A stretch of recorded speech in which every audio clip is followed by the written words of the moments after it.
Sir, তাহলে আমরা শুরু করছি। নিশ্চয়। সবাইকে শুভ সন্ধ্যা, good afternoon on behalf of the department of English, Sylhet International University. এবং এটা আমাদের জন্য অত্যন্ত আনন্দ এবং গৌরবের ব্যাপার যে today we have professor doctor Tapodhir Bhattacharya sir among with us. So thank you sir for joining with us. এবং আমি সিলেট ইন্টারন্যাশনাল ইউনিভার্সিটির ইংরেজি বিভাগের পক্ষ থেকে those who have joined here with us today, আমরা সবাইকে এখানে আমরা স্বাগত জানাচ্ছি। আমি শুরুতেই আমাদের আজকের অনুষ্ঠানের যিনি প্রধান বক্তা আমরা যাকে বলবো, যিনি এই অনুষ্ঠানকে আলোকিত করছেন আজকে, তাকে আমরা একটু পরিচয় করিয়ে দিতে চাই। এবং তার আগে সবাইকে যারা বা এই অনুষ্ঠানটি আমাদের পেজ থেকে লাইভ হচ্ছে, those who have joined from different parts of the world I should say, তাদেরকে thank you very much for joining with us. এবং this is the program the mentor talk. এই প্রোগ্রামের মাধ্যমে আমরা আমাদের মেন্টরদেরকে আমন্ত্রণ জানাই, যারা নিজেরাই নিজেরাই আসলে স্বমহিমায় উদ্ভাসিত এবং আলোকিত। তাদের দ্বারা আমরা অনুপ্রাণিত হই, আমাদের শিক্ষার্থীরা, আমাদের শিক্ষকবৃন্দ, আমরা সবাই অনুপ্রাণিত হই। এবং আমরা নানাভাবে নিজেকে আমরা মেলে ধরার একটি প্রয়াস পাই। আমি বিলম্ব না করে আমাদের আজকে যিনি অতিথি হিসেবে উপস্থিত আছেন, আমরা অনেকেই ওনাকে চিনি, অনেকে নামের সাথে পরিচিত, আমরা কেউ কেউ স্যারের লেখালেখির সাথে পরিচিত। তারপরেও আমি একটু আমরা এই ইংরেজি বিভাগ স্যারকে পেয়ে আজকে খুবই সম্মানিত। এবং আমি সবাইকে সবার সাথে স্যারকে একটু পরিচয় করিয়ে দিতে চাই। আহ স্যারের প্রফেসর ডক্টর তাপদীর ভট্টাচার্য, তিনি বাংলা গদ্য সাহিত্যের একজন জীবন্ত কিংবদন্তি হিসাবে আমরা জানি। সমকালীন বাংলা সাহিত্যের অন্যতম শীর্ষস্থানীয় সাহিত্যতাত্ত্বিক ও সমালোচক। তার জন্ম 12 ফেব্রুয়ারি 1949 ভারতের শিলচর। কিন্তু আমরা বলি যে তার আদি পুরুষের ভিটা আমাদের এই সিলেটি, যেখানে সিলেট ইন্টারন্যাশনাল ইউনিভার্সিটি অবস্থিত, সেখানে আমরা আহ তিনি পেশাগত জীবনে ছিলেন একজন আপাদমস্ত শিক্ষক। প্রফেসর তাবদির আসাম বিশ্ববিদ্যালয়ের উপাচার্য হিসাবে সফলতার সাথে দায়িত্ব পালন করেছেন। এছাড়া দিল্লি বিশ্ববিদ্যালয়ের অত্যন্ত প্রেস্টিজিয়াস রবীন্দ্র অধ্যাপক হিসাবেও স্যার কাজ করেছেন। একই সাথে তিনি ছিলেন বাংলা সাহিত্যের একজন এমেরিটাস অধ্যাপকও। এর পাশাপাশি প্রফেসর ভট্টাচার্য একজন বিদগ্ধ গবেষক, সমালোচক এবং তাত্ত্বিক হিসাবে পরিচিত। আমরা স্যারকে চিনি 70 দশকের একজন শক্তিমান কবি হিসাবে, এবং কবি হিসাবেও স্যারের ব্যাপক পরিচিতি রয়েছে। বাঙালির নিজস্ব নন্দন তত্ত্ব হিসাবে উত্তরাধুনিক চেতনার অন্যতম প্রস্তাবক তিনি। এখন পর্যন্ত আমাদের জানা মতে, ভুল হতে পারে, 134টি গ্রন্থ তার প্রকাশিত হয়েছে। তুমি সেই পীড়িত কুসুম তার প্রথম কাব্যগ্রন্থ। এর মধ্যে মোট 35টি কবিতা সংকলন তার রয়েছে। নিরন্তর মনন চর্চা করাই তার জীবনের ব্রত। প্রফেসর তাপদীর ভট্টাচার্যের উল্লেখযোগ্য প্রবন্ধ গ্রন্থের মধ্যে রয়েছে প্রতীচ্যের সাহিত্য তত্ত্ব, ঐতিহ্যের পুনর্নির্মাণ, আধুনিকতা পর্ব থেকে পর্বান্তর, বাকতীন তত্ত্ব ও প্রয়োগ, ছোট গল্পের সুলভ সন্ধান, উপন্যাসের সময়, উপন্যাসের বিনির্মাণ, কবিতার রূপান্তর, কবিতা, নন্দন ও সময় প্রবৃত্তি। তার মৌলিকতা ও ব্যাপক বিদ্যাবত্তার জন্য অনন্য সুনাম অর্জন করেছেন তিনি। আন্তর্জাতিক সাহিত্য তত্ত্ব ও সাহিত্য স্রষ্টাদের সম্পর্কে তার নিরবিচ্ছিন্ন অধ্যয়নের নিদর্শন হিসাবে অজস্র বই ইতিমধ্যে প্রকাশিত হয়েছে। ইংরেজি ও বাংলা ভাষা ছাড়াও অসমীয়ায় তার 2টি বই অনূদিত হয়েছে। বিশেষভাবে সাহিত্য তত্ত্ব সম্পর্কে তার নিরন্তর প্রকাশনা বাংলা সমালোচনা সাহিত্যে নতুন ধারার সূচনা করেছে। এদের মধ্যে উল্লেখযোগ্য বাকটিন তত্ত্ব ও প্রয়োগ, মিশেল ফোকো, জ্যাক দেরিদা, রোলা বার্থ, জা বদ্রিলার, ফেরি ইগলটন, হ্যান্স গিয়ার গাদামার সম্পর্কিত প্রতিবেদনগুলি উল্লেখযোগ্য। অধ্যাপক তপোধীর ভট্টাচার্য বিশ্বের নানা দেশে তুলনামূলক সাহিত্য ও সাহিত্য তত্ত্ব বিষয়ে বক্তৃতা দিয়েছেন। তিনি চলমান জীবন ও নান্দনিকতা এবং ভাবাদর্শ ও সামাজিক ইতিহাসের নিরন্তর দ্বিরালাপে চিরপ্রত্যয়ী এক মননশীল বাঙালি ব্যক্তিত্ব হিসাবে প্রফেসর ভট্টাচার্য আমাদের অনুপ্রাণিত করে চলেছেন সবাইকে প্রতিনিয়ত।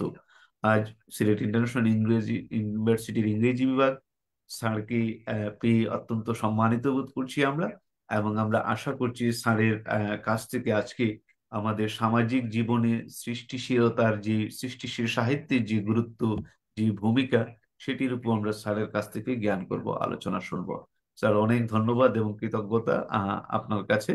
আমরা আপনার কাছ থেকে এ পর্যায়ে শুনতে চাই। ধন্যবাদ অধ্যাপক প্রণবকান্তি দেব, এবং সেই সঙ্গে তার যারা সহযোগী অধ্যাপকরা আছেন, এবং যদি কোথাও গবেষক গবেষিকারা থাকেন বা অন্য শ্রোতা, তাদের সবাইকে আমার সান্ধ্য অভিনন্দন। আমি সত্যি কৃতজ্ঞ ইংরেজি বিভাগের কাছে। সিলেট ইন্টারন্যাশনাল ইউনিভার্সিটির ইংরেজি বিভাগ যে চমৎকার আয়োজন করেছেন, তাতে আমাকে আহ্বান করেছেন, এই আমন্ত্রণ পেয়ে আমি সত্যি আপ্লুত বোধ করছি। এবং আমার রবীন্দ্রনাথেরই একটি বিখ্যাত গানের একটি অংশ মনে পড়ে যাচ্ছে, বিকশিত প্রীতি কুসুম হে। এটা গানটা আপনারা সবাই শুনেছেন, আমি গানের একটা সামান্য অংশ মাত্র বললাম। এই আসলে আমরা তো সবাই সাহিত্যের ছাত্রছাত্রী এখানে সমবেত হয়েছি, অন্যরাও থাকতে পারেন, কিন্তু আমরা যারা বাংলা ভাষায় কথা বলি, বাংলা ভাষা নিয়ে চর্চা করি, আমাদের কাছে সাহিত্য সংস্কৃতির গুরুত্বটা সবচেয়ে বেশি। তো আমাকে আজ যে বিষয়ে বলতে বলা হয়েছে, তা এমন যে তা হয়তো বা বলা যায়, হয়তো কেন নিশ্চয়ই বলা যায় যে এটা আসলে একটা মহাসাগর পাড়ি দেওয়ার মতো একটা দুর্ধর্ষ কাজ, যেটা অসম্ভব। এবং আমি নিজেকে একটা ছোট্ট ভেলার সঙ্গেই তুলনা করতে পারি। ভেলা দিয়ে যেমন সাগর পেরোনো যায় না, তেমনি আমিও যে খুব একটা কিছু করতে পারবো সেটা মনে হয় না।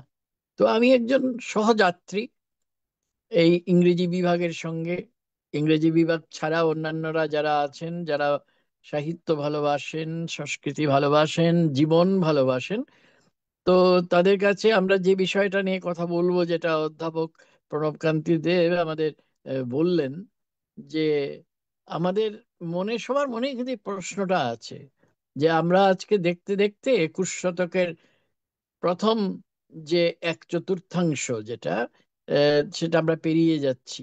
এই জানুয়ারি মাসও শেষ হতে চললো, এবং কি করে সময় যায় কে জানে, নিজেরা বুঝতে পারি না। কিন্তু আমি এটা কেন বলছি, কারণ সময়ের উপরই তো সব নির্ভর করে। একটা বিখ্যাত কথা আছে লাতিন ভাষায়, আমি ইংরেজি করে বলি, প্রথম না বাংলা করেই বলা ভালো। সময় চলে যাচ্ছে, তু পাসে, এই হচ্ছে গিয়ে মূল, এটার মূল ভাষার আমরা পেয়েছিলাম। সময় চলে যাচ্ছে, এবং এই সময়ের মধ্যে আমরা অবগাহন করতে চাইছি, এবং এই অবগাহন করে যতটুকু আমরা পাই ততটুকুই আমাদের অর্জন।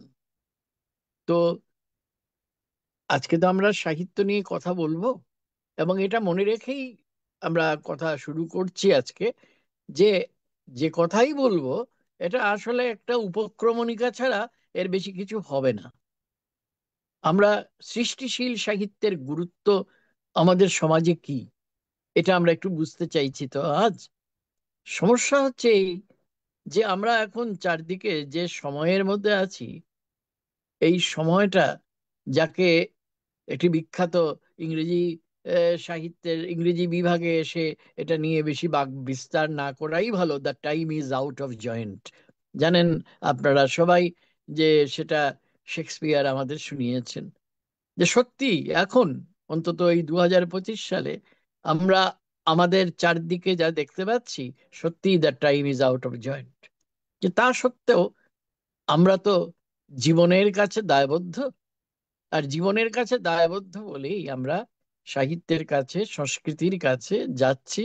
আমাদের এই যে সমাজ নানা কারণে বিপন্ন, এই সমাজের কাছে আমরা কি আহ, অর্জিতব্য বলে আমরা বুঝিয়ে দিতে পারি আমাদের সাহিত্যের ছাত্র হিসেবে। তো আমার ইচ্ছে হচ্ছে আপনাদের একটি বিশেষ কবিতার কিছু অংশ পড়ে শোনাই। আমরা যে আকাশ দেখছি, কোনোখানে টুকরো নীল নেই। স্বপ্ন না দুঃস্বপ্ন, বুঝে নেওয়ার চেষ্টা করি। এ আকাশ কেমন আকাশ, এখন দিন না রাত্রি? কোনোখানে উষা কিংবা গোধূলি সন্ধির কোনো আলো নেই, আভা নেই, উজ্জ্বলতা নেই। এ আকাশ কেমন আকাশ? না চাঁদ, না সূর্য, কোন নক্ষত্রপুঞ্জের দ্যুতি, নীহারিকা, ছায়াপথ, এমনকি গ্রহাণুরও সন্ধান পাই না। অনন্ত আকাশ ঢেকে রাখে ক্রূরতম পিঙ্গল বর্ণের অন্ধকার। আরশোলার প্লাস্টিক ডানায় মুছে দেয় নক্ষত্র জগৎ। আর এই মৃত তারাটির দিকে শানিত করাত যেন বৃশ্চিকের দাঁড়া কিলবিল করতে করতে নেমে আসছে লক্ষ লক্ষ আরশোলার সংখ্যাহীন সুরের সন্ত্রাস। আহ, আমরা কি আমাদের পুরনো আকাশ ফিরে পাবো আর কোনোদিন, যে আকাশে একটিও আরশোলা থাকবে না? তার মানে একটা বেদনার ঘন উচ্চারণের মধ্যে, একটা জিজ্ঞাসার মধ্যে এই কবিতা তার পরিণতিতে পৌঁছলো। এবং এই কবিতা, আপনারা বলতে পারেন, আমরা অনেকেই আজকাল বলেন যে আমরা একটা পোস্ট মডার্ন টাইমে এসে গেছি।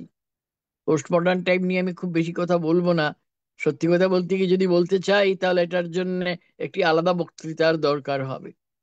আমি যে কথাটা বলছি যে এই পোস্ট মডার্ন টাইম মানে কি, আপাতত এইটুকুই আমরা বলি: যখন আমাদের যৌবনের দিন, আমাদের রাত আরণ্যক অন্ধকারে ঢেকে যায়, অতর্কিতে নেমে আসে, নিজেরা জানি না কোন শানিত অস্ত্র কোন দিক থেকে যেন মুক্ত তীর, যেন মনে হয় যে আমরা না জেনে না বুঝে একটা যুদ্ধের মধ্যে এসে গেছি। এবং আমাদের হাতে এক- একটি লণ্ঠন আছে, যে লণ্ঠন আবার নানা ধরনের অন্ধকার দিয়ে ঢাকা। আমি কি তবে এই আমন্ত্রণের প্রতি অবিচার করছি? আমি কি তবে এমন কিছু কথা বলছি যেটা মনকে দমিয়ে দেয়? না, সাহিত্য তো মিথ্যে কথা বলে না। আমরা সাহিত্যের ছাত্র হিসেবে আজকের যে ব্যাপক যন্ত্রণা, সংশয়, এটাকে তো এড়াতে পারি না। কিন্তু তা সত্ত্বেও আমরা তো আছি একটা সমাজে, আমরা তো আছি আমাদের পরিবারে, আমরা তো আছি সমাজ পেরিয়ে একটা বৃহত্তর কোনো দেশে, মানব সমাজে। এই আমাদের ক্ষেত্রে আমরা বাঙালি সমাজে আছি। আর শুধু বাঙালি সমাজ নিয়ে তো আমাদের সমাজ গড়ে ওঠে না, আরো আছে আশেপাশে চারদিকে। কিন্তু মূল কথাটা কি, আমাদের মূল ব্যাপারটা কি? কেন এইসব কথা বলছি? বলছি এই জন্যে যে একটু অন্যভাবে সাহিত্যের কাছ থেকে, সংস্কৃতির কাছ থেকে আমরা কি অর্জন করতে পারি সেটা আমরা খুঁজে নিতে চাইছি। এখন একটা কথা বলে নেওয়া ভালো: এই যে আমি আপনাদের সঙ্গে কথা বলছি, আমার পরিচয় কি? কি আমার পরিচয়, মা? সেই শঙ্খ ঘোষের সেই কবিতার পংক্তিটি মনে পড়ে। এই পরিচয় কি সত্যি পাওয়া যায়? কে আমি? মাঝে মাঝে সবকিছু কেমন যেন ঝাপসা মনে হয়। তবুও আমরা একটা পরিচয় খুঁজি, আমরা একটা আইডেন্টিটি খুঁজি, আমরা একটা অভিজ্ঞান খুঁজি, কারণ সাহিত্যের কাজই তাই। আমার অভিজ্ঞানটা আমাকে চিনিয়ে দেওয়া। কিন্তু আমি কি? অনেক পরিচয় বাদ দিলাম। আমি হচ্ছি একটা মধ্যবিত্ত বর্গভুক্ত একটি মানুষ, যে খুঁজে চলেছে অনবরত, সন্ধান করে চলেছে সময়ের অর্থ কি, সমাজের অর্থ কি, সাহিত্যের অর্থ কি। এবং আমরা কোথায় খুঁজছি? আমরা যারা মধ্যবিত্ত বর্গীয় মানুষ, আমাদের প্রত্যেকেরই একটা স্বরচিত দর্পণ আছে। সেই স্বরচিত দর্পণের মধ্যে আমরা প্রতিফলিত হতে দেখছি আমার জীবনকে, অন্যের জীবনকে। কিন্তু আমার এই দেখা কে শেখালো? শিখিয়েছেন হয়তো আমাদের পরিবারের যারা বড়রা ছিলেন তারা, এমনকি ছোটরাও শেখাচ্ছেন সব সময়। কিন্তু সবচেয়ে বড় কথা, সবচেয়ে বেশি করে যা শেখায় সে হচ্ছে আমাদের সাহিত্য। সে বাংলা সাহিত্য বলুন, বাংলা সাহিত্য, ইংরেজি সাহিত্য বলুন, ইংরেজি সাহিত্য, যে সাহিত্যের কথাই আপনি বিবেচনা করবেন না কেন, আমরা সাহিত্যের কাছে কিন্তু আমরা প্রত্যেকেই ছাত্র। কেউ এইখানে বড় কিংবা ছোট নেই। কেউ কিছু এগিয়ে থাকে, আর কেউ খানিকটা পিছিয়ে থাকে, এই মাত্র তফাৎ। একটু আগে একটা কবিতা শোনালাম, আমি কবিতা শোনাবো না, আপনাদের সময়ও তো কম, কিন্তু আমার মনে পড়ে যাচ্ছে এই সময়েরই একজন, আমার থেকে বয়স অনেক ছোট, নাম শুনে থাকবেন আপনারা, যশোধরা রায়চৌধুরীর একটি কবিতার বই আছে, কুরুক্ষেত্র অনলাইন। নাম শুনেই মনে হয় যেন একটা পোস্ট মডার্ন করে একটা কাব্যগ্রন্থ। তো তার সেই কুরুক্ষেত্র অনলাইনের মধ্যে মধ্যপথ বলে একটি অত্যন্ত আহ, মজাদার, শব্দটাই বলবো, একটা কবিতা আছে, তার চারটে পংক্তি আপনাদের শোনাই। মধ্যপথ সর্বত্র, প্রতিটি সত্যির নখে গুঁজে রয়েছে মিথ্যার ঘাম, চুল, রক্ত এবং প্রতিভা। প্রতিটি মিথ্যার হাতে রাখা আছে সত্যের জামা থেকে ছিঁড়ে নেওয়া দু একটি বোতাম। ভাষা তো বুঝতেই পারছেন, কবিতার ভাষাটাই একদম অন্যরকম। কিন্তু আমরা আজকে কবিতার ভাষা নিয়ে তো আলোচনা করছি না। আমরা কি নিয়ে আলোচনা করছি, যে আমরা আমাদের যে বিপন্ন সমাজে বসে আছি, সেই বিপন্ন সমাজে আমরা কি চাই? সত্যটা আমাদের কাছে সত্য হয়ে আসুক। কারণ ওই যে যশোধরা লিখেছেন, প্রতিটি সত্যির নখ গুজে রয়েছে মিথ্যার ঘাম। এই যে সত্য কোনটা, মিথ্যা কোনটা, এটা বুঝতে বুঝতেই আমাদের সময় চলে যায়। কিন্তু তবু আমরা বলবো যে আমরা ভাগ্যবান, কারণ আমাদের সঙ্গে আছেন কোনো রবীন্দ্রনাথ, আছেন কোনো জীবনানন্দ, যার 125 বছর এই সবে আমরা পূর্ণ করলাম, আছেন শেক্সপিয়ার, আছেন পৃথিবীর নানা দেশের, নানা প্রান্তের, নানা কালের সমস্ত সাহিত্যিক মহাজনেরা। তো তাদের কাছ থেকে আমরা কি দেখি, কি দেখি তার তো শেষ নেই।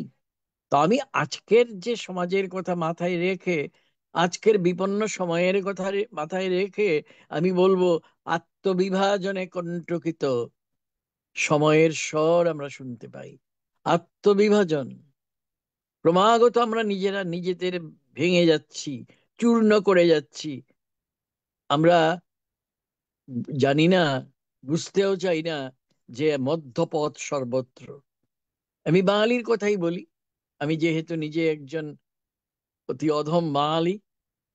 বাঙালি যেদিন থেকে সমাজের প্রকৃত উচ্চারণ সন্ধান করেছে, তাকে অতি অবশ্যই সাহিত্যের কাছেই অঞ্জলিবদ্ধ হতে হয়েছে। কখনো কখনো সময় ও সমাজের সঙ্গে কিছুটা প্রকাশ্য এবং কিছুটা বা প্রচ্ছন্ন একটা সংঘর্ষের, একটু পুরনো বাংলায় বললে বলা যায় একটা দ্বৈরথের মোকাবিলা করতে হয়েছে। এই যে ধরুন, আমরা 25 বছর আগে পেরিয়ে এলাম, 20 শতক, তার অভিজ্ঞতার কি কোনো শেষ আছে? এটা নিয়ে আমি কিছুমাত্র আলোচনা করব না, কারণ তাহলে অনেক দূরে সরে যাব। কিন্তু সে তো একরৈখিক নয়, সে তো ইংরেজিতে বললে লিনিয়ার তো নয়, সেটা বহু কৌণিক, মাল্টি অ্যাঙ্গুলার, এবং তার মধ্যে নানা ধরনের উচ্চাবচতা। উচ্চাবচতার কথাটা একটু হয়তো বাংলায় খুব বেশি ব্যবহার হয়ও না, তবু এটা বাংলা শব্দই, যার মানে হচ্ছে যার উত্থান আছে অনেক, পতনও আছে অনেক। আমাদের সমাজের বিভিন্ন ক্ষেত্রে, সাহিত্য এবং সংস্কৃতির নানা পরিসরে মধ্যবিত্ত বর্গ বারবার চেষ্টা করে এসেছেন নিজের অবস্থানটার তাৎপর্য বুঝিয়ে দিতে। জীবন যত জটিল হয়েছে 20 শতকে, তারপরে আমরা 21 শতকে পাড়ি দিলাম। আপনারা, আমি কিছুমাত্র ব্যাপারগুলিকে বিশদ করব না, কারণ সময়ে কুলোবে না, যে এমন সব ঘটনা ঘটছে যা আমরা কল্পনাও করতে পারি না। কিন্তু কে এগুলোকে, হু আর দ্য রেসিপিয়েন্টস, গ্রহিতা কারা? গ্রহিতা কারা? কারা গ্রহণ করছে? তারা কিন্তু মূলত মধ্যবিত্ত বর্গ। এই মধ্যবিত্ত বর্গ এই সব কিছুকে গ্রহণ করছে। সে গ্রহণ করছে কাঁটা, সে গ্রহণ করছে ফুল, সে গ্রহণ করছে যত আলো ততটাই ছায়া। বাংলা সাহিত্য নিয়ে আমি বেশি কিছু বলবো না, শুধু মূল কথাগুলো একটু বলার চেষ্টা করব। সে উপন্যাস হতে পারে, ছোট গল্প হতে পারে, নাট্য সাহিত্য হতে পারে, সৃষ্টিশীল প্রবন্ধ হতে পারে, রবীন্দ্রনাথ হতে পারেন, আমাদের তিন বিখ্যাত বন্দ্যোপাধ্যায় হতে পারেন, বিভূতিভূষণ, তারাশঙ্কর এবং মানিক বন্দ্যোপাধ্যায়ের কথা বলছি। কিন্তু এখানেই তো শেষ নয়। প্রতিটি ক্ষেত্রে দেখবেন যে কোনটা ভালো আর কোনটা মন্দ, কোনটা সমাজের পক্ষে কল্যাণকর আর কোনটা তত কল্যাণকর নয়, এটা নিয়েও আমাদের মধ্যে তর্ক বিতর্কের কোনো শেষ নেই। এমনকি এই যে আধুনিকতাবাদ, এটাও আমি বুড়ি ছুঁয়ে যাবার, বেশি কিছু বলবো না। মডার্নিটি নিয়ে যে কতই আছে, এটা নিয়ে আমার একটা বইও আছে, আধুনিকতাবাদ পর্ব থেকে পর্বান্তরে। এটা অত্যন্ত ইন্টারেস্টিং একটা বিষয়। এবং দেখা যাচ্ছে যে এই আধুনিকতাবাদ যেটা, সেটাও পণ্ডিতরা বলেন, বিদ্বজ্জনেরা বলেন, এটা যখন ডিকেডেন্ট হয়ে গেছে, ইংরেজিতে শব্দটা ব্যবহার করলাম, অবক্ষয়ী আধুনিকতাবাদে রূপান্তরিত হয়েছে, তখন তার মধ্যে যে উপনিবেশের বিরুদ্ধে আমরা লড়াই করছিলাম, যে কলোনির বিরুদ্ধে আমরা লড়াই করছিলাম, আমরা টের পাইনি যে আমাদের মনটাই কলোনাইজড।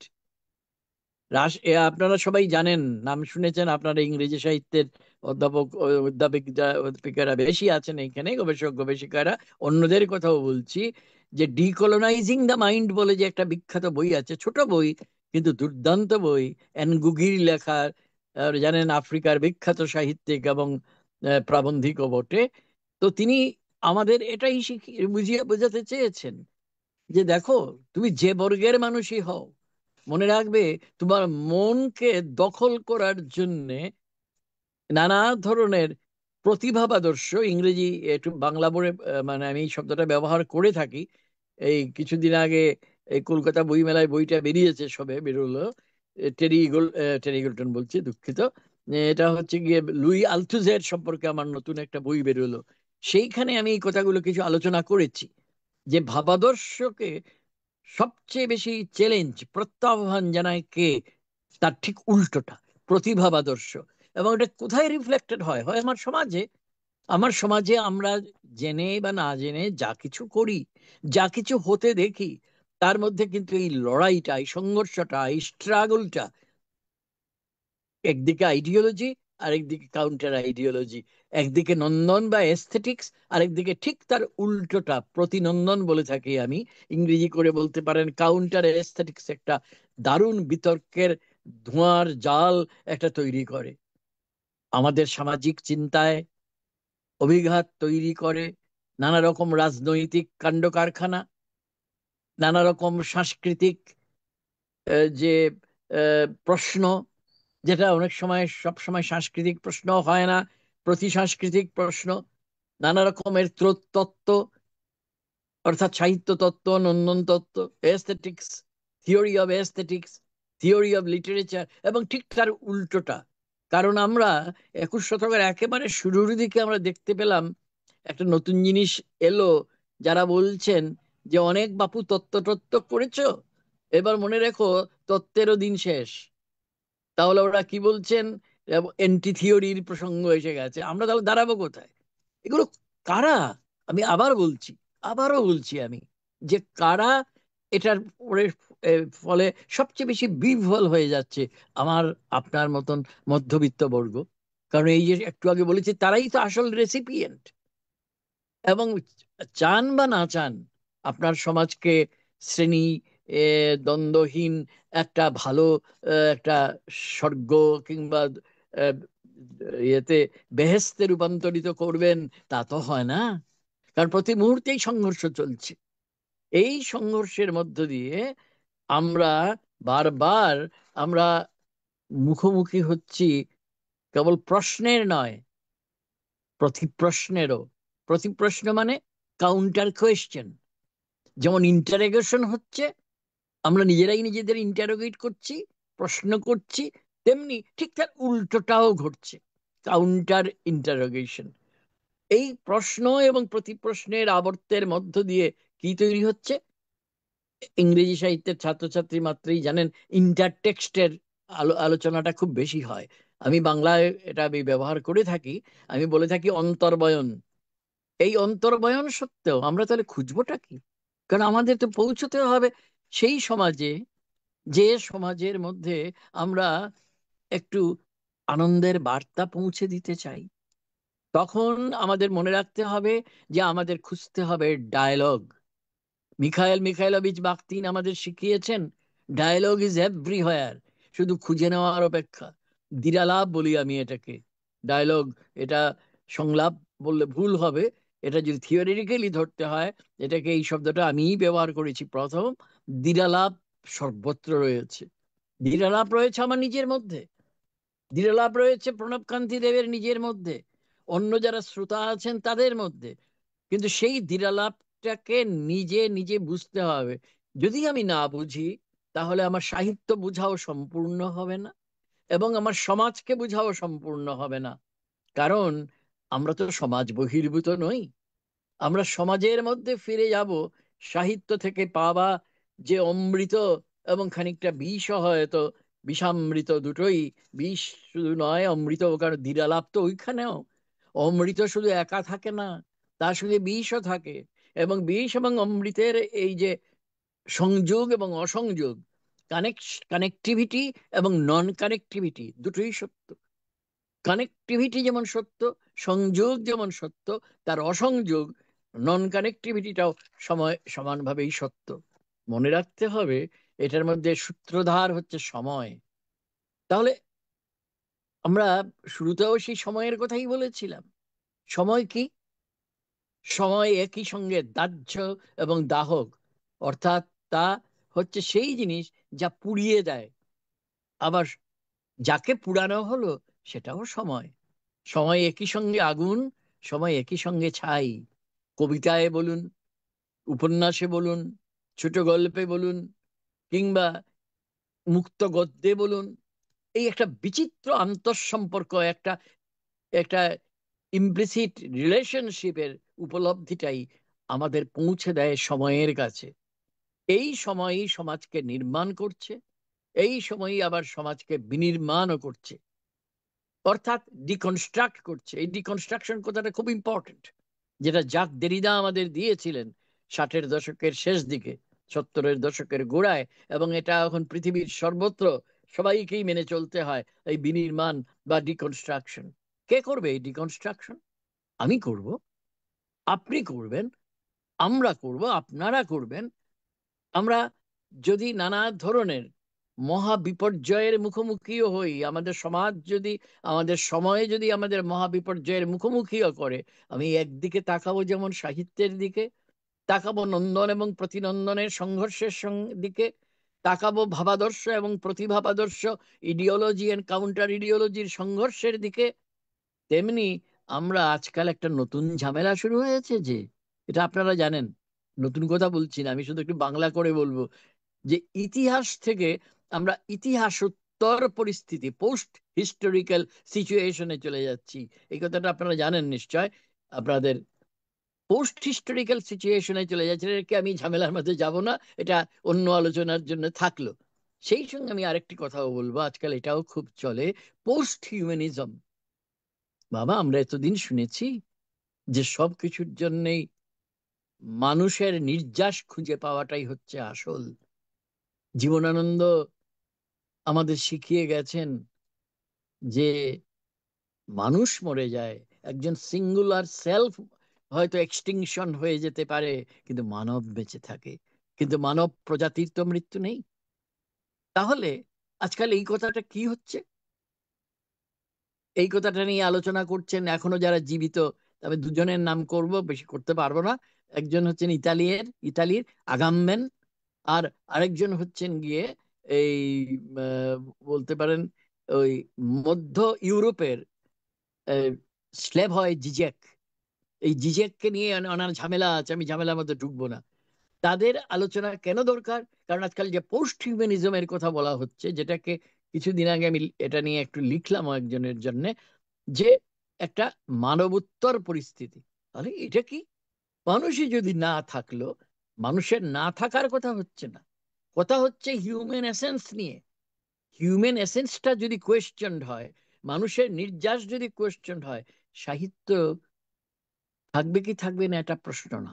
প্রশ্ন হচ্ছে সাহিত্যের ফর্ম তাহলে কি হবে, সাহিত্যের কন্টেন্টটা কি হবে। সাহিত্য কি মূল্যবোধ বর্জিত হবে?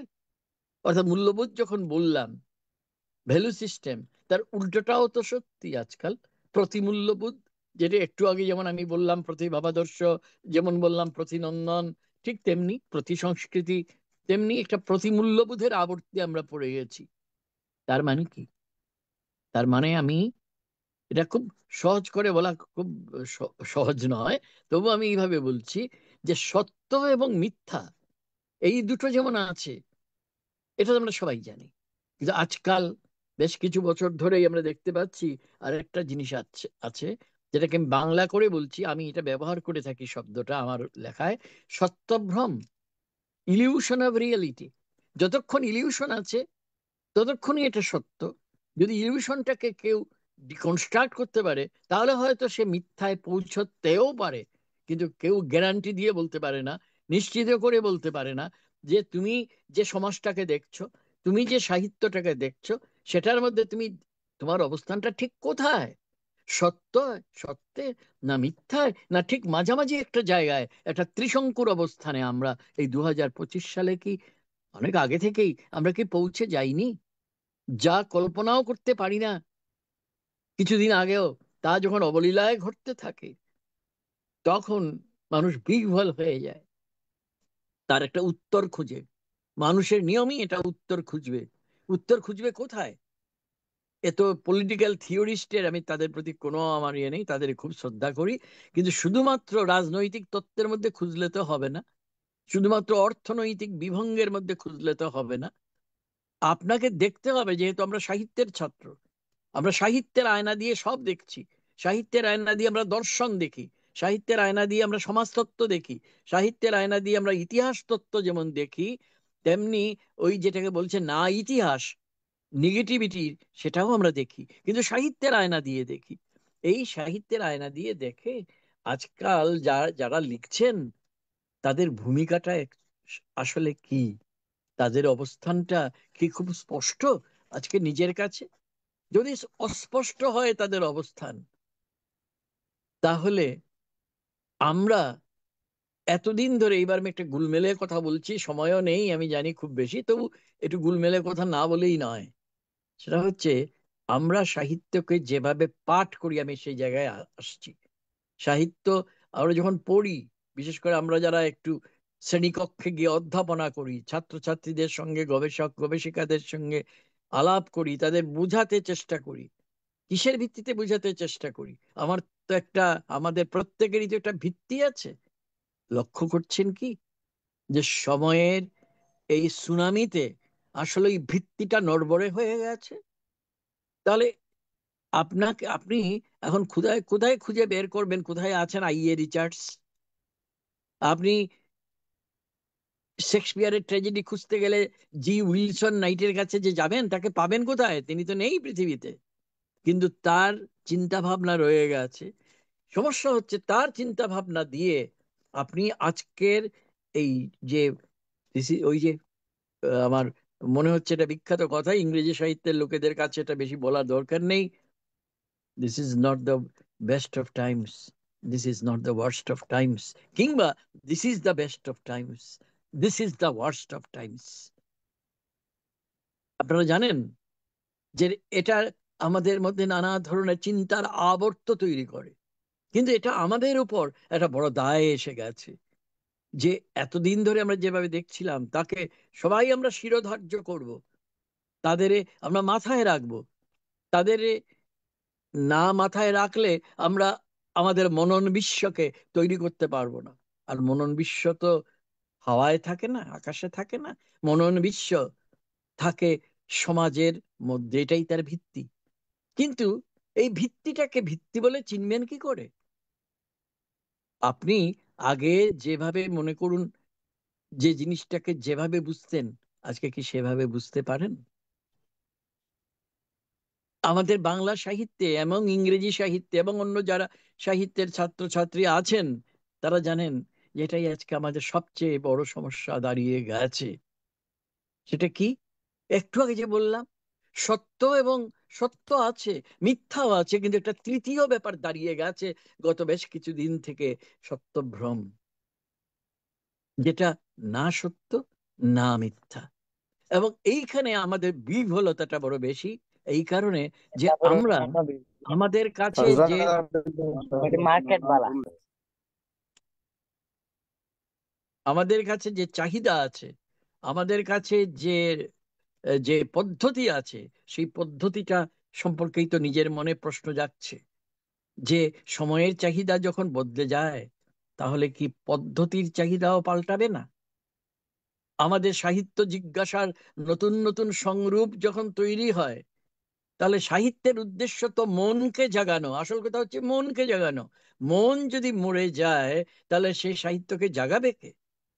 তাহলে এইখানে আমরা যারা সাহিত্যের ছাত্রছাত্রী, আমরা একটা উত্তর খুঁজছি। আর আমি শুরুতে যেটা বলেছিলাম, ব্যাপারটা কিন্তু দাঁড়াচ্ছে আমাদের মতো মধ্যবিত্ত বর্গেরই কাছে। কারণ এটাই বাস্তব, এই বাস্তবকে কেউ অস্বীকার করতে পারবে না। আর যে সৃজনশীল সাহিত্যের কথা, সৃষ্টিশীল সাহিত্যের কথা আজকে আলোচনার বিষয়ের মধ্যে ছিল, এইবার আমি যদি বলি, সৃষ্টি সম্পর্কেই আমাদের ধারণা স্পষ্ট তো? সৃষ্টি কাকে বলে? সৃষ্টি কাকে বলবো আমি?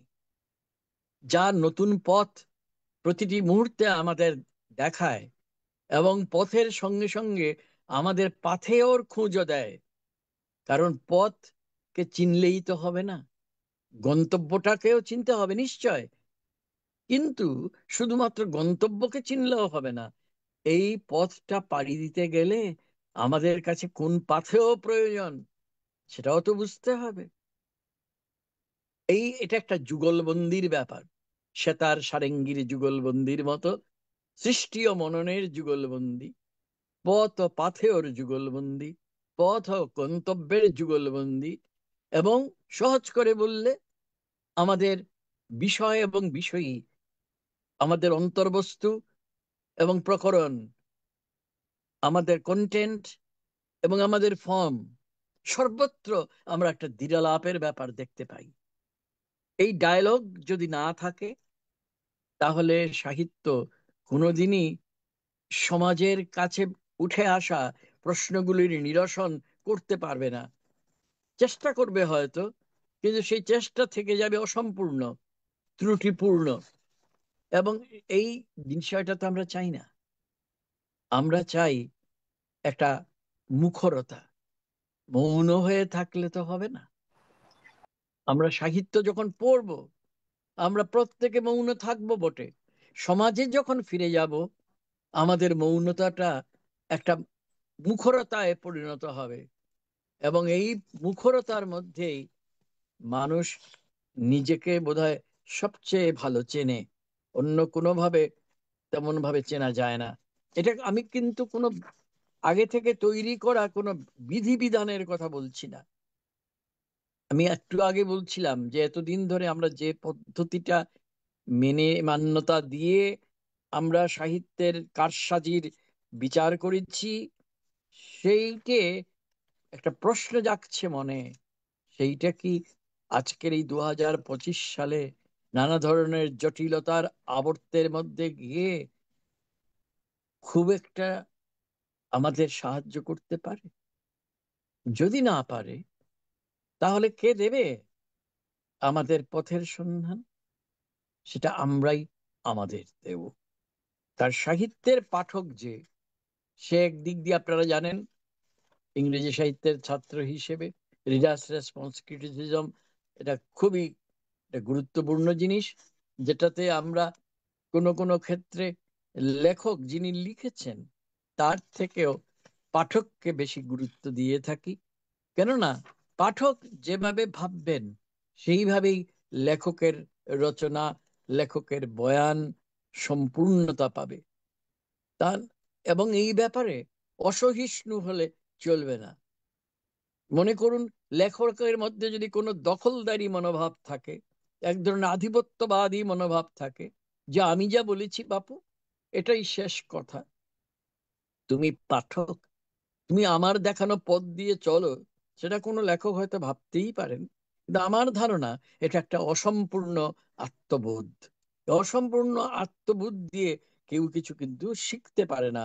জীবনের, সমাজের উৎপত্তি বা তাৎপর্য বুঝে নিতে পারে না। যার আত্মবোধ অন্যদের অপর আদার পরিসর, যারা আদারের মধ্যে, যে আমাদের যে স্পেসটা আদারের স্পেস, অর্থাৎ যা আদার না থাকলে self is always other. Mikhail Bakhtin আমাদের শিখিয়েছেন যে আমি আছি মানে কি, আপনারা আছেন তাই আমি আছি, আর আপনাদের ক্ষেত্রেও আমি আছি বলে আপনারাও সত্য।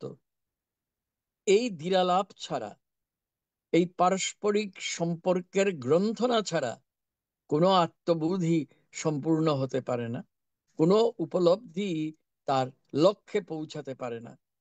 তাই সাহিত্যের নির্মাণই বলুন, বা সাহিত্যের মধ্য দিয়ে সমাজের যে নির্মাণ আপনি আহ, খুঁজছেন, তা নিশ্চিতভাবে সমাপ্ত হয় না কোনোদিন, কেননা তার সমাপ্তি রেখাটাই নেই। সে বারবার নিজেকে বিনির্মাণ করে, নিজেকে নতুন করে ভাঙে। ভাঙে কেন? নতুন করে গড়বে বলে। ফলে আমরা ছায়াই বলি বা আলো, প্রকাশই বলি বা অপ্রকাশ, আমরা অসম্পূর্ণতাই বলি বা পূর্ণতা, আসল কথা হচ্ছে বিকশিত হওয়া, বিকশিত করা, প্রতি মুহূর্তে নিজের সীমাকে অতিক্রম করে যাওয়া। এটা যতক্ষণ করতে পারছি, ততক্ষণই সমাজকে আমাদের কিছু দেওয়ার থাকবে। যতক্ষণ এটা করব না, ততক্ষণ পর্যন্ত আমরা নিজেরাই নিজেদের শুধুমাত্র প্রত্যাখ্যান করব। আর আত্মপ্রত্যাখ্যানের মতন খারাপ তো কিছু হতে পারে না। এই জন্যে আত্মপ্রত্যাখ্যান নয়, আত্মবোধ আমাদের সাহিত্যের পথ, এবং এটাই সুস্থ সমাজেরও পথ, এবং এটাই নন্দনেরও পথ, এটাই বিশ্বাসেরও পথ, এটাই মানবতার সার্বিক জাগরণেরও পথ। সাহিত্য আমাদের এই বার্তাই তো দেয়। সাহিত্য কি বার্তা দেয়? সাহিত্য এই বার্তা দেয় যে আমি মানুষ, মানুষের পৃথিবীতে কোনো কিছুই আমার থেকে দূরবর্তী নয়। এই যে কথাটা আমি এইমাত্র বাংলা করে বললাম, এটা আসলে আজ থেকে প্রায় 2000 বছর আগে, 1900 বছর বলতে পারেন আগে, লাতিন ভাষার এক বিখ্যাত কবি ও নাট্যকার টেরেন্স আমাদের শিখিয়েছিলেন। মূল লাতিনে কথাটা এইরকম: হুমস্রুম হুমেনি নীলামে আলিয়েনাম পুতো। আমি আবার বাংলা করে আমি আগে বলেছি, আবারও বলে দিচ্ছি। মানুষ আমি, মানুষের পৃথিবীতে কোনো কিছুই আমার থেকে দূরবর্তী নয়। আমি একা স্বয়ং সম্পূর্ণ হতে পারি না। সাহিত্য সমাজ ছাড়া সম্পূর্ণ নয়, সমাজ সময় ছাড়া সম্পূর্ণ নয়। আর সাহিত্য সমাজ, সাহিত্য এবং সাহিত্য সময়ে সমাজই বলুন, আর উল্টো করে বলুন, বা অন্য দিক দিয়েই বলুন, এরা পরস্পর পরস্পরে চিরদিন সম্পৃক্ত ছিল, সম্পৃক্ত থাকবে। এবং এটাই সৃষ্টির গোড়ার কথা, এটাই সৃষ্টির শেষের কথাও। এবং এই সৃষ্টির মধ্য দিয়ে, এক আলোকিত উদ্ভাসনের মধ্য দিয়ে, আমরা যারা সাহিত্যের ছাত্র, আমরা এই সমাজটাকে আলোর পথ দেখাতে পারি। কারণ জীবনানন্দের কথা দিয়ে আপাতত তো একটা সমাপ্তিতে যাই, আলো আছে শুধু আলোর আবিষ্কারে। ধন্যবাদ আপনাদের। আমার আপন মনে কিছু কথা বলে গেলাম আপনাদের, এই আপনারা শুনলেন ধৈর্য ধরে, এইটুকুই আমার প্রাপ্তি। ধন্যবাদ স্যার। আমরা তন্ময় হয়ে শুনছিলাম আপনার কথামালা। আহ, এবং আমি আশা করছি যে যারা আমাদের আজকের লাইভে যুক্ত হয়েছেন তারা সকলেই এটি নিজেদেরকে অনেক প্রশ্ন, নিজেদের অনেক ভাবনার সাথে নিজেদেরকে সম্পৃক্ত করতে পেরেছেন, এটা আমার মনে হয়। এবং আমরা এই পর্যায়ে আশা করছি যদি আমাদের যারা অনেকেই যুক্ত হয়েছেন কোনো প্রশ্ন থাকে, তাহলে আমরা প্রশ্ন জিজ্ঞাসা, স্যার যেমনটি বলছিলেন যে সৃষ্টিশীলতা মানে শুধুমাত্র পথ খোঁজা নয়, আমাদের গন্তব্যের দিশা করা। এই সমস্ত আলোচনা আমি যেটুকু শুরুতেই বলছিলাম যে আমরা ইংরেজি বিভাগের পক্ষ থেকে সবসময় এটি চেষ্টা করি যে শুধুমাত্র সিলেবাসের মধ্যে, শুধুমাত্র চার দেয়ালের মধ্যে শিক্ষাটাকে আমরা শুধুমাত্র একটি ভালো ফলাফলের, একটি ভালো চাকরির উদ্দেশ্য হিসেবে শিক্ষাটাকে গ্রহণ না করে আমাদের জীবনের যে সর্বাঙ্গীন অর্থ, আমাদের মানবতার কথা, আমাদের জীবনটাকে এগিয়ে নিয়ে যাওয়ার জন্য, আপনার স্বপ্ন, স্মৃতি, আদর্শকে এগিয়ে নিয়ে যাওয়ার জন্য যে শিক্ষা, সেই শিক্ষার আলোয় আমরা উদ্ভাসিত হতে চাই। আমি দেখতে পাচ্ছি কয়েকজন হাত তুলেছেন, আমি অনুরোধ করব আপনাদের প্রশ্নটা করার জন্য।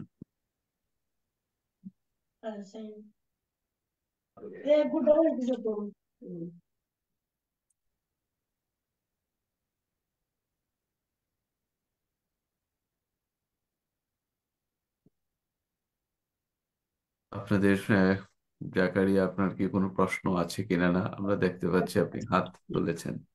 শুভ না সন্ধ্যা থাকলে স্যার। আমাদের যদি হ্যাঁ, তাহলে আপনার ইয়েস স্যার। প্রশ্নটি করুন।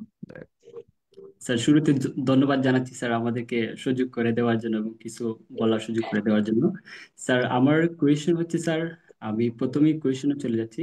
মানে স্যার, আপনার মতে সাহিত্যের মধ্যে সামাজিক অবিচার বা অস্থিরতা নিয়ে আলোচনা কতটা গুরুত্বপূর্ণ এবং এটি সমাজে কিভাবে প্রভাব ফেলতে পারে? আমার ফার্স্ট কোয়েশ্চেন স্যার। নিশ্চয়ই গুরুত্বপূর্ণ, কারণ সাহিত্য মানে তো সহিতত্ব।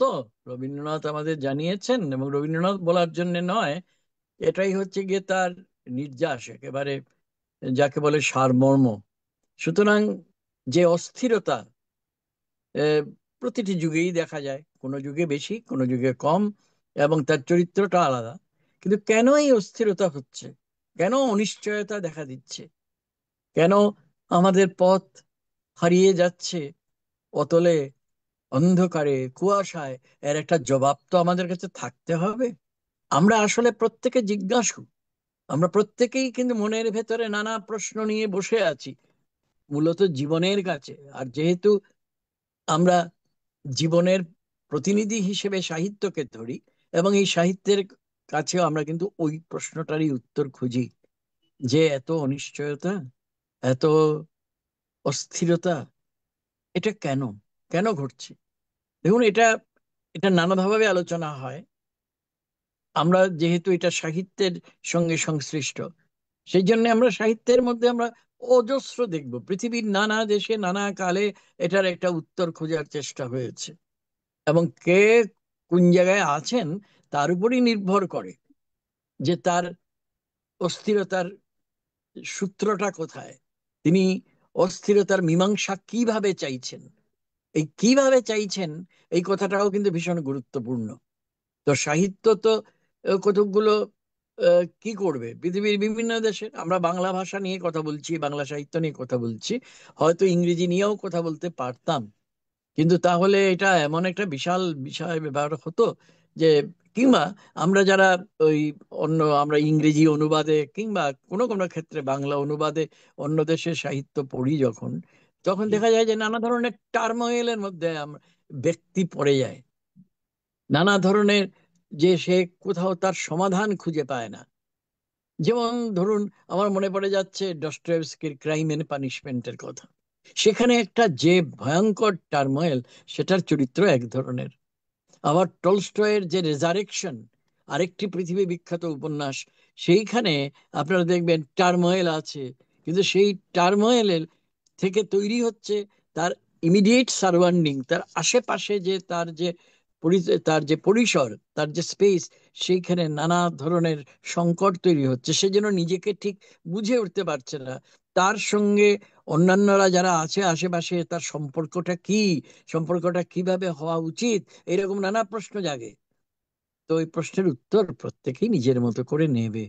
তাছাড়া আমি শুরুতে যেটা বলেছিলাম, শেষ দিকে একটু বলার চেষ্টা করেছি, যে আমি ভুলি না কখনোই যে আমরা মধ্যবিত্ত বর্গীয় মিডিল ক্লাস মেন্টালিটি থেকে আমরা সবকিছু ভাবি।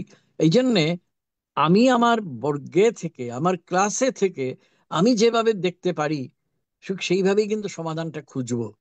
যে আমার বর্গের নয়, সে কিন্তু, তার কাছে সংশয়, তার কাছে অনিশ্চয়তা, তার কাছে অর্থহীনতা, এই সবগুলোর কিন্তু একটু অন্য ধরনের মানে থাকবে, যেটা আমার সঙ্গে নাও মিলতে পারে।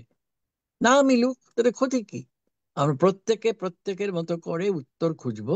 উত্তরটা খুঁজতে হবে ঠিক যথার্থ জায়গায়। সবসময় যে আমার সাহিত্যে, আমার ভাষার সাহিত্যে পাবো তা হয়তো নয়। অন্যান্য সাহিত্যে যেটা আছে এখানে, তাতে যদি আমাদের প্রবেশ করার মতো অধিকার থাকে, আমরা নিশ্চয়ই উত্তর পাবো, পাবোই উত্তর। অনেক স্যার ধন্যবাদ স্যার। আমি দেখতে পাচ্ছি জুই হাত স্যার তুলেছেন। আমার আরেকটা কোয়েশ্চেন Go ছিল ahead sir. with your question. আমরা জুইয়ের কাছ থেকে আসি, আমরা আরেকজনের প্রশ্নটা শুনি জাকারিয়া, আমরা সময় থাকলে পরে অবশ্যই আবার এই ওকে প্রশ্নটা থ্যাংক নেব। ইউ। শুভ সন্ধ্যা স্যার। শুভ সন্ধ্যা। স্যার, আপনার মতে প্রযুক্তির উত্থান কি সৃষ্টিশীল সাহিত্যের প্রভাব আমাদের মধ্যে কমিয়ে দিচ্ছে, নাকি নতুন কোনো দৃষ্টিভঙ্গি সৃষ্টি করতেছে? তোমার প্রশ্নের দ্বিতীয় অংশটা খুব গুরুত্বপূর্ণ, যে হয়তো একটা নতুন দৃষ্টিভঙ্গি তৈরি করছে। যেমন ধরো, আমি তোমাকে একদম বলছি যে, তো গত যা মাত্র কয়েকদিন থেকে এই শিলচরে বসেই এই আমরা, শিলচর তো একদম তোমরা জানো নিশ্চয়ই, আসামের দক্ষিণ দিকে, এটা মোটামুটি প্রান্তিক একটা শহর। সেইখানে বসে আজকাল তো আমরা সবাই বিশ্ব নাগরিক। এআই বা আর্টিফিশিয়াল ইন্টেলিজেন্স, যেহেতু প্রত্যেকে তোমরা মোবাইল ইত্যাদি ব্যবহার করো, তোমরা সবাই জানো। আর্টিফিশিয়াল ইন্টেলিজেন্সের সঙ্গে আমার ভাইপো আছে একজন, হ্যাঁ, সে এমএসসি পাশ করেছে ইয়েতে গত বছর, এতে জিওলজি নিয়ে, ভূতত্ত্ব নিয়ে, কিন্তু মহাকাশ সম্পর্কে তার নানা রকমের আছে। তো সে কার্ল সাগানের খুব ভক্ত। আমি একটা উদাহরণ দিচ্ছি তোমাকে। ওই যে বলছি না, প্রযুক্তি আমাদের কোন দিকে নিয়ে যাবে, কথাটার উত্তর হয়তো ওইখানে পেয়ে যাবে। তো কার্ল সাগান এআই কি করেছে, আর্টিফিশিয়াল ইন্টেলিজেন্স, এটা আমার মোবাইলে এখনো আসে, দিয়েছে, এখনো আছে, যে কার্ল সাগানের ভয়েস নকল করে, কার্ল সাগানের সমস্ত ডাটাবেস তো তার ভেতরে আছে। জানোই তো এআই কিভাবে কাজ করে। জি। এবং তার সঙ্গে তুমি সংলাপ করতে পারো। ভাবতে পারো জিনিসটা। আজ থেকে কয়েক মাস আগে তো আমি কল্পনাও করতে পারতাম না। আমি তো এমনি বাংলা সাহিত্যের ছাত্র, এই বিষয়গুলো কমই বুঝি।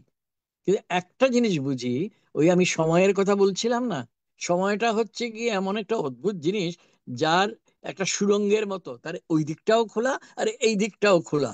আমরা এই দুই দিক খোলা এক সুড়ঙ্গের মধ্যে বসে আছি। এই সময়ে তোমার প্রশ্নের মধ্যেই হয়তো তার উত্তরটা লুকিয়ে আছে। এই প্রযুক্তি আমাদের কোন দিকে যে নিয়ে যাবে সেটা কেউ জানে না। এত ভয়াবহ গতিতে তার উত্থান হচ্ছে, তার পরিবর্তন ঘটছে। তবে এটা একটা বড় চ্যালেঞ্জ আমাদের কাছে।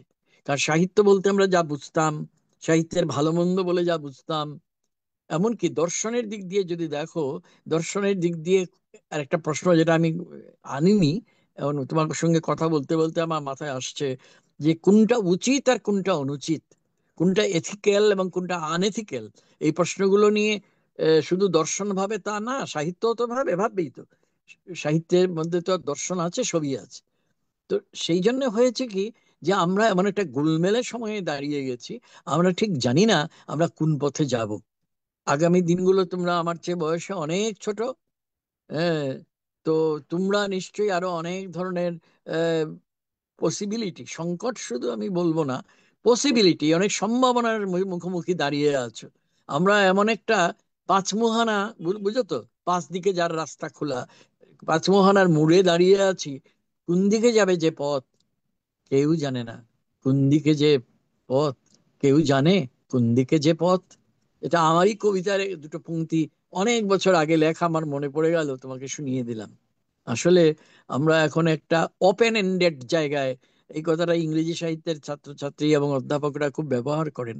ওপেন এন্ডেড জায়গায় পৌঁছে গেছি, যেখানে রুদ্ধতা বলে কিছু নেই, সব দিক মুক্ত। তো সব দিক মুক্ত হলে কি দাঁড়াবে, আমি বলতে পারছি না। ধন্যবাদ অনেক স্যার। ধন্যবাদ স্যার। আমাদের আর কি কারো কোনো জিজ্ঞাসা আছে? আমরা শেষ পর্যায়ে চলে আসছি। আমাদের শিক্ষক বিন্দু যারা আছেন তাদেরও যদি কোনো জিজ্ঞাসা থাকে, আমরা স্যারের কাছ থেকে সেটি শুনবো। আহ, স্যার আমার একটা কোয়েশ্চেন ছিল স্যার, যে একটু আগে জুই যেটা বললো, যে আমরা যে মানবত্বের কন্ডিশন বা পোস্ট হিউম্যানিজমের দিকে আগাচ্ছি স্যার, তো এইটা কি আমাদের সোসাইটির জন্য অ্যালার্মিং না? আর যেহেতু আমরা আত্ম উপলব্ধি থেকে অনেকটাই সরে এসেছি, এটা থেকে মানে পরিত্রাণের উপায়টা কি স্যার? ভালো প্রশ্ন করেছো। কথা হচ্ছে পরিত্রাণের পথ, কিন্তু আমি তোমাকে বলে বলে দিতে পারবো না, কারণ আমি কোনো মেশিয়া নই।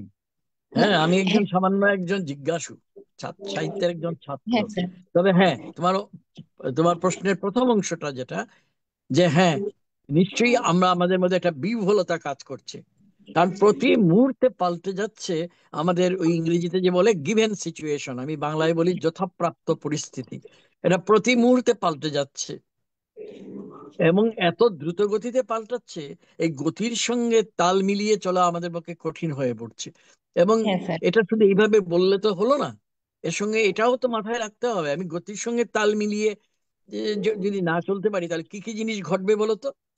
তোমার উচিত অনুচিতের ফারাকটা গোলমাল হয়ে যাবে, তোমার ভালো মন্দের ফারাকটা গোলমেলে হয়ে যাবে। একটু আগে যেটা বলছিলাম, সত্য এবং মিথ্যার মাঝখানে একটা তৃতীয় পথ বেরিয়ে গেছে, যেটা একটা ইলিউশন হতে পারে, একটা মায়া হতে পারে, একটা বিভ্রম হতে পারে। কে জানে সেটা? এটার উত্তর তোমরা হয়তো পেয়ে যাবে তোমাদের জীবনে, কারণ তোমাদের সামনে পুরো জীবনটা খোলা আছে। তবে আমি এইটুকুই বলবো যে নিজের মনকে খোলা রাখো। ওটা ওপেন এন্ডেড একটা টানেলের মধ্যে আমরা গেছি, যে টানেলের মধ্যে যতটা অন্ধকার ততটাই ছায়া, কিন্তু এই ছায়া অন্ধকার ভরা টানেলের মধ্য দিয়ে, সুড়ঙ্গের মধ্য দিয়ে তোমাদের অন্তত পেরিয়ে যেতে হবে। এবং সত্যি বলছি যে তুমি তো বয়সে আমার থেকে, আমার ছাত্রছাত্রীর মতোই হবে বয়স মনে হচ্ছে, যে আমি তোমাদের জন্য খুবই দুশ্চিন্তাগ্রস্ত, উদ্বিগ্ন, কারণ পথ তোমাদের কোন দিকে নিয়ে যাবে সে তোমরাও জানো না, পথ নিজেই জানে না। আচ্ছা স্যার, ধন্যবাদ স্যার। ধন্যবাদ। অনেক ধন্যবাদ স্যার। আমরা একটা পাঁচ মোহনায় দাঁড়িয়ে আছি, এটাই আমাদের আজকের আমার মনে হয় স্যার আমাদের জানার যেটি, যে এই মোহনাগুলো দাঁড়িয়ে আমরা কোথায় যাব, কত দূর যাব, কোথায় গিয়ে থামবো, পথের সংকট, পথের দিশা আমরা আসলে, এটাই আমার মনে হয় স্যার আমাদের সাহিত্যের কাজ, আসলে সেই খোঁজা, সার্চ, রিসার্চ আমরা যেটাকে বলি, যে আমরা আসলে গন্তব্যে পৌঁছে গেলে সাহিত্যের কি হবে আমি সেটি জানি না। সাহিত্য গন্তব্য নেই, গন্তব্য গন্তব্য নেই নেই, কোনো। আমরা অনন্ত গন্তব্যের পথে, অনন্ত পথ চলাই হচ্ছে বোধহয় সাহিত্যের সৌন্দর্য আর কি। তোমার কথা শুনতে শুনতে আমার একটু লোভ হচ্ছে। স্যার আমার বলেন। একটা প্রথম কবিতার বই থেকে, যেটা দেশ পত্রিকায় বেরিয়েছিল, বেশি শোনাবো না, তোমরা রেগে যাবে, আমি জাস্ট 4-5টা লাইন বলছি। কত দূর যেতে পারি, ঠিক কত দূর, কতখানি গেলে চূড়াবালি, আর কতখানি গেলে জল। কত আগে, 74 সালে লিখেছিলাম আমি, এই পত্রিকাতে বেরিয়েও ছিল 74 সালে, দেশ পত্রিকায়। আজকে কি এই পরিস্থিতিতে আমরা নেই বলতো? কতখানি নিশ্চয়ই গেলে স্যার। চূড়াবালি, আর কতখানি গেলে জল, মাটি খুঁড়ে খুঁড়ে মাটি, ফের খুঁড়ে খুঁড়ে মাটি, তারপর মাটি থেকে মাটি তুলে নি, কোনখানে জল। আমার এই প্রশ্নটা করেছিলাম, বয়স অনেক কম ছিল। আজকেও কি প্রশ্নের কোনো মীমাংসা হয়েছে, নাকি হওয়া সম্ভব? আসলে নিজেকে একজন জিজ্ঞাসু হিসেবে সব সময় রাখা ভালো, এবং এটাই বোধহয় সাহিত্যের কাজ। আর সমাজের মধ্যে জিজ্ঞাসুরা যদি না থাকে, সমাজের পক্ষে বড় দুর্দিন। অনেক ধন্যবাদ স্যার। আমরা মোটামুটি সন্ধ্যা পেরিয়ে আসছি। আরো একটু আলোচনা শুনতে পারলে ভালো হতো। আশা করছি স্যার আমরা সামনে আবার সময় সুযোগ পেলে আপনার কাছ থেকে আমরা এই রকমের, আমাদের যদি কোনো জিজ্ঞাসা থাকে, আমাদের যারা শিক্ষার্থীরা বিভিন্ন জায়গা থেকে যুক্ত হয়েছেন, আমরা আশা করব যে জিজ্ঞাসা থাকলে অবশ্যই স্যারের সাথে আমরা সেটি আদান প্রদান হবে। আবারও স্যার আমি আমাদের বিভাগের পক্ষ থেকে সকল শিক্ষক মণ্ডলী, শিক্ষার্থীর পক্ষ থেকে আপনাকে কৃতজ্ঞতা জানাচ্ছি। এই শীতের সন্ধ্যায়, বিশেষ করে স্যার এই মাঘের যে শীত সন্ধ্যায় আপনার এই মানে দ্যুতি ছড়ানো কথামালা নিঃসন্দেহে স্যার আমাদের প্রাণিত করেছে। আমরা আশা করছি স্যার এই রকমের আপনাদের মতো মেন্টরদের কথায়, প্রজ্ঞার দ্যুতিতে আমরা কিছুটা হলেও পথ চলতে চাই, পথ খুঁজতে চাই। আপনি আমাদের জন্য সেই আশীর্বাদ রাখবেন, এবং আমরা সবাইকে যারা এখানে অংশ নিয়েছেন, আমাদের এটি ডিপার্টমেন্টের পেজ থেকে লাইভ হচ্ছে, লাইভেও আমাদের অনেক দর্শক, অনেক শিক্ষার্থীরা সেটি দেখছেন, হয়তো অনেকে পরেও দেখবেন। আপনাদের সবাইকে অশেষ কৃতজ্ঞতা এবং শুভেচ্ছা জানাচ্ছি। আমরা সবাই মিলে আমাদের যে স্যার যেটি বললেন, যে নন্দন মেধা সৌন্দর্যের পথ খুঁজাই হোক আমাদের নিত্যদিনের ব্রত, এই কামনায় আমরা আজকের এই অনুষ্ঠান এখানে সমাপ্তি ঘোষণা করছি। সবাই ভালো থাকবেন। শুভরাত্রি। ধন্যবাদ। শুভরাত্রি, সবার ভালো হোক। ঠিক আছে, দেখা হবে প্রণব পরে কখনো।